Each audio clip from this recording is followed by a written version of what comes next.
नमस्कार, मैं सुनीता सदवाल अपने YouTube चैनल एस्ट्रो क्लूज़ पर आपका स्वागत करती हूँ। हमारे चैनल से जुड़ने के लिए सब्सक्राइब बटन पर क्लिक करना ना भूलें और यदि आप चाहते हैं कि हमारा वीडियो लोड होते ही आप तक पहुँचे तो बेल आइकॉन को ज़रूर दबाएं। तो चलिए आज का टॉपिक शुरू करते हैं। आज का टॉपिक है इष्ट देव। हम सब की यही इच्छा रहती है कि जीवन में हमारी मनोकामनाएं पूरी होती रहें और हम सफलता के पथ पर आगे बढ़ते रहें। अधिकतर साधकों के मन में यह प्रश्न उठता है कि किस देवता की साधना से जल्दी सफलता मिलेगी।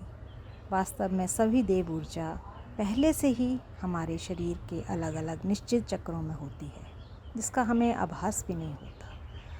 हम पूजा के माध्यम से साधना करके केवल ब्रह्मांड से उन शक्तियों को खींचकर उसका संचार अपने भीतर बढ़ाते हैं, जिससे वह ऊर्जा हमारे शरीर में जागृत होकर अधिक क्रियाशील हो जाती है और हमारी आगे की यात्रा को सुगम करती है। तो हम कह सकते हैं कि पूर्व जन्म की ऊर्जा को जानना ही इष्ट देव को जानना है।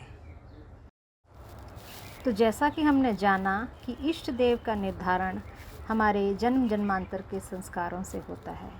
कई बार हम महसूस करते हैं कि हमारा मन किसी देवी देवता की ओर आकर्षित होता है, तो वो देवी देवता हमारे इष्ट देव हो सकते हैं। अगर आपकी कोई कुल देवी है तो वो भी आपके इष्ट देव हो सकते हैं। आज हम जन्म कुंडली के माध्यम से जानेंगे कि आत्मकारक ग्रह पद्धति से इष्ट देव को कैसे जाना जाए। इसके लिए सबसे पहले हमें जन्म चार्ट में आत्मकारक ग्रह को ढूंढना होगा। आत्मकारक ग्रह वो ग्रह है जो जन्म चार्ट में सबसे अधिक डिग्री लिए हुए होता है। इसमें राहु और केतु को नहीं गिना जाता। तो हम कह सकते हैं कि सूर्य से शनि तक जो भी ग्रह है और उसके पास अगर अधिक डिग्री है तो वो अधिक डिग्री वाला ग्रह जो है व्यक्ति के लिए आत्मकारक ग्रह माना जाएगा। दूसरी बात, फिर आत्मकारक ग्रह को D9 चार्ट में कहाँ रखा गया है ये हम देखेंगे, क्योंकि D9 चार्ट लग्न चार्ट का 9वें घर का विस्तृत रूप है जो धर्म और भगवान का घर है। साथ ही D9 हमारे धार्मिक जीवन पथ को दर्शाता है। इसलिए हमें यह जानने की आवश्यकता है कि कौन से घर में आत्मकारक ग्रह रखा गया है। D9 चार्ट में हम आत्मकारक का घर जब हम ढूंढ लेंगे तो हमें उस घर से 12वें घर को देखने की ज़रूरत है। यानी कि जिस घर में आत्मकारक ग्रह को D9 चार्ट में रखा गया है उस घर से 12वें घर को हमें जानने की ज़रूरत है। जैसे अगर आत्मकारक सूर्य है और यह D9 में कर्क राशि में है तो हमें 12वें घर को कर्क यानी मिथुन राशि से देखना होगा। यदि D9 चार्ट में आत्मकारक से 12वें घर में कोई ग्रह है तो उस ग्रह से संबंधित भगवान हमारे इष्ट देव बन सकते हैं। यदि D9 चार्ट में आत्मकारक से 12वें घर में एक से अधिक ग्रह हैं तो हम उस ग्रह को चुनते हैं जिसकी डिग्निटी मजबूत होती है, यानी कि जो ग्रह बली होता है उस ग्रह को हम आत्मकारक ग्रह चुनते हैं और उस ग्रह से संबंधित भगवान हमारे इष्ट देव बन जाते हैं। और यदि D9 चार्ट में आत्मकारक से 12वें घर में कोई ग्रह है ही नहीं तो हम इष्ट देवता के रूप में D9 चार्ट में आत्मकारक से 12वें घर के राशि लॉर्ड को भगवान ले सकते हैं।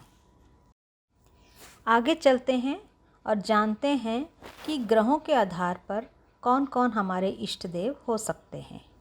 यदि आपके इष्ट देव सूर्य भगवान आते हैं तो उनसे संबंधित आप विष्णु, राम और शिव की साधना कर सकते हैं। यदि इष्ट देव चंद्रमा बनते हैं तो उनसे संबंधित कृष्ण, शिव या पार्वती जी की आराधना कर सकते हैं। यदि इष्ट भगवान मंगल होते हैं तो आप हनुमान जी की, सुब्रमण्यम जी, श्री नरसिंह जी की उपासना कर सकते हैं। यदि इष्ट देव बुध भगवान बनते हैं तो आप विष्णु जी की आराधना कर सकते हैं। यदि इष्ट देव बृहस्पति बनते हैं तो आप विष्णु जी या वामन अवतार या दत्तात्रेय की उपासना कर सकते हैं। यदि इष्ट देव शुक्र बनते हैं तो आप महालक्ष्मी, परशुराम जी या माँ गौरी की आराधना कर सकते हैं। यदि इष्ट देव शनि महाराज बनते हैं तो आप शनि देव, हनुमान, शिव या विष्णु जी की उपासना कर सकते हैं। यदि इष्ट देव हमारे राहु भगवान बनते हैं तो आप माँ दुर्गा या वराह अवतार की आराधना कर सकते हैं। यदि हमारे इष्ट देव केतु बनते हैं तो आप गणेश जी या मत्स्य अवतार की आराधना कर सकते हैं। आइए अब हम एक उदाहरण के माध्यम से जो हमने सीखा वो जानते हैं। ये आपके सामने एक राशि चार्ट है, एक नवांश चार्ट है। आप राशि चार्ट में सबसे पहले जो प्लैनेट हाईएस्ट डिग्री लिए हुए है उसको देखेंगे। यहाँ पर ये याद रखना है कि हमें राहु केतु को नहीं गिनना है। तो हमारे हाईएस्ट डिग्री प्लैनेट होते हैं सूर्य। लग्न चार्ट या राशि चार्ट में हमारे हाईएस्ट डिग्री प्लैनेट हैं सूर्य। सूर्य की स्थिति को अब हम नवांशा चार्ट में देखेंगे। नवांशा चार्ट में सूर्य जो हैं वो मेष राशि में नवम भाव में बैठे हुए हैं। मेष राशि से 12वां भाव जो है वो मीन राशि का है। मीन राशि में कोई भी ग्रह नहीं विराजमान है, तो हम मीन राशि के लॉर्ड जुपिटर को अपने आराध्य देव या इष्ट देव मान सकते हैं। तो इस उदाहरण में हमारे इष्ट देव हुए विष्णु भगवान।